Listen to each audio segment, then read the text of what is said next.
নাহরিন খান, আমি আপনার কাছে আসি। আমরা গালিগালাজ নিয়ে কথা বলছিলাম, অনলাইন মন্তব্য নিয়ে কথা বলছিলাম। আমি একটু আপনার কথা খুব সংক্ষেপে শুনি যে আসলে এটা কি আসলে জবানকে ছোট করে দেয় কিনা, মানুষকে কথা বলতে গিয়ে কম বলে কিনা, ভয়ে থাকে কিনা? অফকোর্স থাকে যে সিনাপা, দিন শেষে আমরা সবাই মানুষ, তাই না? দিন শেষে আমরা সবাই মানুষ, এবং গালির যে মাত্রাগুলো এখন আমি দেখি, দেখেন গালিকে আবার লেজিটিমেট করার চেষ্টা চলছে। জামাতের আমির বলেন যে গালি না, এখন দোয়া করতে হবে, তাই না?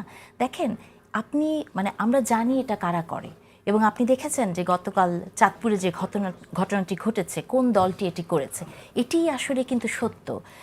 অথচ দেখেন তারা ইসলামের নামে রাজনীতি করে। ইসলাম কিন্তু এটা বলেছে যে আপনার যদি ব্যক্তিগত কোনো পাপ থাকে সেটিও আপনি পাবলিকলি বলবেন না, হ্যাঁ, সেটিও আপনার স্বীকার করার দরকার নাই।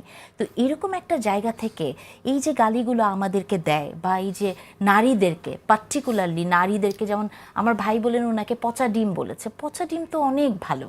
আর আমাদেরকে যেগুলো বলে সেগুলো আসলে আমাদের সবার পরিবার আছে, হ্যাঁ, আমাদের সবার পরিবার আছে, আমরা সবাই। এবং ধরেন কিছু তো থাকে কমন, বেগানা নারী, তারপরে হচ্ছে বেপর্দা, আমরা নাস্তিক, মানে আপনি চিন্তা করে দেখেন, মানে ইসলামের, মানে আপনি ইসলামিক কিনা, আপনি ধর্ম মানেন কিনা, সেই সার্টিফিকেট কিন্তু জামাতে ইসলামের কাছ থেকে আপনাকে নিতে হবে। এবং এই ঘটনাগুলোতে আপনি যেটা বললেন যে মন তো খারাপ হয়, কিন্তু তারপরও আমি দ্ব্যর্থহীন কণ্ঠে বলতে চাই, আমরা মেয়েরা যারা কাজ করি এই জায়গাটাতে, আমরা সেগুলোকে মেনে নিয়েই কাজ করি, এবং আমরা জানি যে আমাদের করতে হবে। ভয় পাবেন না, ফোবিয়ার মধ্যে পড়ে যাবেন না, সেটাই হচ্ছে বড় কথা।